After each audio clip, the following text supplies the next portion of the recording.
అందరికీ నమస్తే. నేను మీ రాధి. Welcome to Shri Arshanidhi. ఆండాళ్ తిరువడుగలే శరణం. ఇక్కడ మా గుళ్ళోని గోదారంగనాథ స్వాములకి చాలా అద్భుతంగా ధనుర్మాస పూజలు చేస్తున్నారు. ఆ విశేషాలన్నిటితోటి ఈరోజు వీడియో.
जगन्नाथाय नमः जगद्गुरवे नमः ओम सुराव्याय नमः ओम सुरावर्याय नमः ओम सुराराध्याय नमः ओम सुरार्जाय नमः ओम प्रभवे नमः ओम हरये नमः ओम विश्वेशाय नमः ओम विश्वाय नमः ओम जम्भवे नमः ओम अव्याय नमः ओम भक्ताचिदाय नमः ओम वाग्भे नमः वीराय नमः ओम कुचादिकेतये नमः ओम भास्कराय नमः ओम शास्त्रतत्त्वज्ञानदेव्यै नमः ओम विष्णुचित्तात्मजाय नमः ओम सत्याय नमः ओम गोपिकावैलार्ण्यै नमः ओम देव्यै नमः ओम भूजित्यै नमः भोगशालिन्यै नमः ओम तुलसी नमः नमः सच्चिदानंद विग्रहाय नमः ओम महाबलिव्रताय नमः ओम विष्णुगुणकीर्तये नमः ओम विष्णुगान प्रियाय नमः ओम प्रवक्ताय नमः ओम महाव्रतधारिण्ये नमः ओम नित्याय नमः वेद सौभाग्यदारिण्ये नमः ओम महाहारिण्ये नमः ओम श्रीरंगनाथमणिमाणिक्यमञ्जराय नमः ओम भूजिताय नमः ओम मंजु भासिन्ये नमः ओम पद्मप्रियाय नमः बद्धहस्ताय नमः वेदांत संवेद्याय नमः ओम महासुप्रसन्नाय नमः ओम महाशुभहस्ताय नमः ओम भगवत्यै नमः ओम जनार्दन प्रियदीपिकाय नमः ओम सुगंध मायाय नमः ओम चित्रांगाय नमः ओम महागंधनिलयाय नमः ओम महादीपिकाय नमः ओम महाज्वालारूपिण्यै नमः ओम महाप्रयाय नमः ओम शोभनाय नमः ओम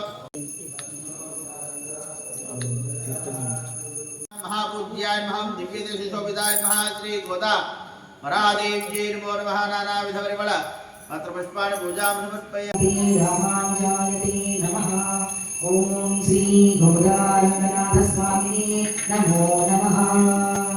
नीलातुङ्गस्तनगीतटी सुप्तमुद्बोध्य कृष्णं पाराध्यं स्वं श्रुतिसरसिरसिद्धमध्यापयन्ति स्वोच्छिष्टायां सृजनिगणितं यावनाकृत्य भुङ्क्ते गोदा तस्यै नमः भूयैवास्तु भूयः।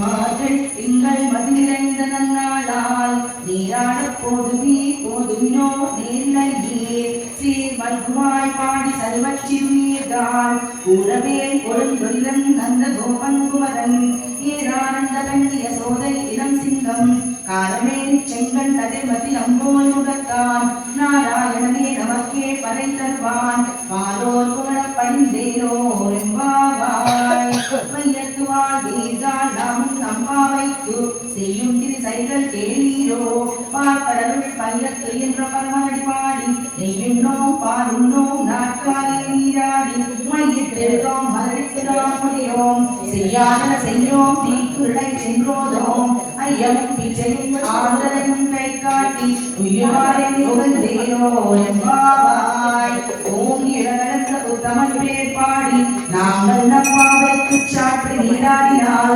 தீங்கின்று நாடெல்லாம் திங்கள் மும்மாறு பெய்து ஓங்கு பெரும் சென்னலோடு கையுறடா பூங்கு வரை கோபத்து பொருள் கண்படுப்பா தேங்காரை புக்கிருந்து சேர்த்த முறைப்பட்டு வாங்கா குணம் நிறைக்கும் வள்ளல் பெரும் பசுக்கள் நீங்காத செல்வம் நிறைந்தேனோ என்பாவாய் சித்த முறைப்பட்டு செல்வம் நிறைக்கும் வள்ளல் பெரும் பசுக்கள் நீங்காத செல்வம் நிறைந்தேனோ எம்பாவாய் புள்ளூர் சிலம்பிளகான் உள்ளரையன் கோயிலில் வெள்ளையன் சிங்கன் பேரவம் கேட்டிலையோ பிள்ளாய் பெருந்திராய் கேலி முலை நஞ்சுண்டு கள்ளச்சகடம் கையற்காலோச்சி வெள்ளத்தரவில் துயிலும் அறிந்தரித்தினை உள்ளத்துக்கொண்டு முனிவர்களும் యోగిகளும் మెల్ల వెళ్ళు.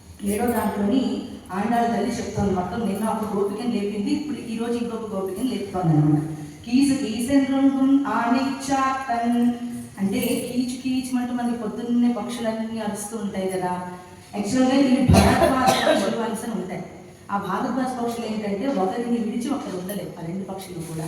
కానీ మన పొద్దున్న అయితే మనం అవి వెళ్ళిపోవాలి కదా, మేత తెచ్చుకోవడానికి ఆహారం తెచ్చుకోవడానికి వెళ్ళిపోవాలి కాబట్టి అవి ఒకరిని విడిచి ఒకరు ఉండలేక పొద్దున్నే ముచ్చట్లు ఆడుకుంటూ కీచు కీచు కీచు అంటూ పలుకుతున్నాయి. ఈ భారద్వాజ పక్షులు మెయిన్లీ కేరళ తమిళనాడు ప్రాంతాల్లో మాత్రమే ఉంటాయి. అందుకనే ఆంధ్రాల తల్లి వాటిని సంబోధిస్తూ చెప్తుందన్నమాట. అమ్మ, ఈ భారద్వాజ పక్షులు ఏమైతే ఉన్నాయో అవి ఆహారం కోసం వెళ్తూ కీచు కీచు కీచమంటూ అంత శబ్దం చేస్తున్నాయి, నీకు నీ చెవిలో పడట్లేదా, ఇంకా అవి లేవట్లేదు కదా, అందుకని అవి ఇంకా నీ చెవిలో పడట్లేదా అని పిలుస్తూ ఇంకేంటంటున్నాయి, పిరప్పు కలకలప్ప కై పేరుతూ అని చెప్తున్నాయి. అంటే ఇప్పుడు ఆండాళ్ళ తల్లి ఎక్కడుంది అని అంటే వాళ్ళు ఉన్నదే బృందావనము అనుకుంటారు. అంటే శ్రీకృష్ణుడు ఎక్కడ ఉన్నాడో అదే బృందావనం అనుకుని చెప్తుంది అనమాట. కృష్ణుడు ఉన్న సమయంలోని పెరుగు ఎలా ఉండేదంటే చాలా గడ్డగా, ఇప్పుడు అక్కడ రైస్ అయిపోయిందని చెప్పారు కదా, అంత గడ్డగా పెరుగు ఉండేది. అవి ఎప్పుడు కూడా కృష్ణుడి కోసం అంతని ఈ గోపకాంతలందరూ కూడా పెరుగు చిరుకుతారు కదా, చిరికిది మామూలుగా ఉంటే లేదా చిరిగేస్తాము, కానీ అంత గడ్డగా ఉన్నప్పుడు ఎంత బలం పెట్టారు. అంత బలం పెట్టినప్పుడు ఈ గోపకాంతలు ఏంటి, వాళ్ళకి చాలా సంపద ఉన్నటువంటి వాళ్ళు. ఎప్పుడు మెడలోని చాలా పెద్ద పెద్ద హారాలు, వంకీలు, అలాగే కొట్టుకి పువ్వులు ఇవన్నీ పెట్టుకుని వడ్డాను, గాజులు, చేతులు నిండా గాజులు వేసుకుని అంత గట్టిగా అవి వాళ్ళు పెరుగుని చిరుగుతున్నారన్నమాట. వెన్న తీసి నెయ్యి చెయ్యాలని అంత గట్టిగా పెరుగుని చెరుగుతుంటే ఏమవుతుంది, మనం ఏదైనా గట్టిగా చేస్తుంటే మనకి గాజులు శబ్దాలు వస్తాయి కదా, అలాగే ఈ ఆభరణాలు, ఈ గాజుల శబ్దాలు ఇవన్నీ ఇంత గట్టిగా వినపడుతున్నాయి, ఇవి కూడా నీ చెవిలో పడట్లేదా, ఇంకా నువ్వు నిద్ర లేవట్లేదు అని పిలుస్తున్నారనమాట. అలా పిలుస్తూ అంతేకాకుండా వాళ్ళు ఇలా వంగిపోయి ఇలా చేస్తుంటే ఆ తలలో ఉన్న పువ్వులన్నీ కూడా కిందకి జారిపోతున్నాయి. వాళ్ళు ఏవైతే వెద్రాజ పువ్వులు, మల్లె పువ్వులు ఏవైతే పెట్టుకున్నారో ఆ పువ్వులు అంత గట్టిగా వాళ్ళు ఆ పెరుగుని చిలుపుతున్నారు. అలాగ చేస్తున్నప్పుడు ఆ పువ్వుల యొక్క సువాసన ముక్కుకి అందట్లేదా, అంత సువాసన వస్తుంది, నువ్వు ఇంకా లేచి రావట్లేదే అని చెప్తున్నారు. చెప్తూ ఇంకేమంటున్నారు, నాయగప్పెండ్ పిల్లాయ్. నాయగప్పెండ్ అంటే నాయకురాలా, మా అందరికీ నువ్వే లీడర్వి, నువ్వు ముందు లేకుండా మేమలా వెళ్ళిపోతాం, అందుకని నువ్వే ముందు లేచి రావాలి కదా, నువ్వు లేచి మమ్మల్ని లేపాలి, అటువంటి మేము వచ్చి నిన్ను లేపుతున్నాము అని చెప్తున్నారు. ఈ నారాయణమూర్తి మనకందరికీ కూడా ఆ నారాయణుడు మొత్తము సర్వవ్యాప్తి అంతా ఉన్నాడు, మొత్తం విశ్వమంతా ఉన్నటువంటి ఆ నారాయణమూర్తి ఏవైతే ఉన్నారో సర్వ జగత్తునంతటిలో కూడా లోపల పెట్టుకున్న స్వామి కదా ఆయన. నువ్వు అనుకోవచ్చు అంత మొత్తం జగత్తంతా ఆయనలోనే నిండిపోయి ఉంటే ఆయన మనకు అందుతాడా, అంత పెద్దవాడు కదా అని అనుకోవచ్చు. కానీ అలాంటి వాడు కాదమ్మా, మన కోసమే చిన్న రూపంలో చిన్ని కృష్ణుడిగా మన కోసమని వచ్చాడు. కాబట్టి మనం ఆయన కోసం లేచి వెళ్ళాలి. ఆయన కేవలం అందగాడే కాదు, చాలా పరాక్రమవంతుడు. కేశవన్ అంటే కేసి అనేటటువంటి రాక్షసుల్ని సంహరించిన వాడు. అలాగే అంత మొత్తం ఒక గుర్రం, కేసి అనేటటువంటి రాక్షసుడు ఒక గుర్రం రూపంలో వస్తాడు. ఆ గుర్రం యొక్క నోరుని తెరిచి గట్టిగాను చంపుతాడనమాట. அటువంటి ராட்சசன் சமஹரின்று கோவிந்தா எற்றக்கும் ஏல் ஏல் பிறவிக்கும் உன் தன்னோடு உற்றோமே யாவோம் உனக்கே நாம் ஆட்செய்வோம் மற்றை நம் காமங்கள் మాట్రేలో రెంబావా. ఇలా ప్రతినిత్యము స్వామికి మంగళహారతులు సమర్పించుకొని ఎంతో చక్కగా రంగవల్లులు దిద్దుకొని దాని మీద ఇలా దీపాలు పెట్టి మేమందరం కూడా చక్కగా పూజ చేసుకుంటున్నాం. ఆండాళ్ తిరువడిగలే శరణం.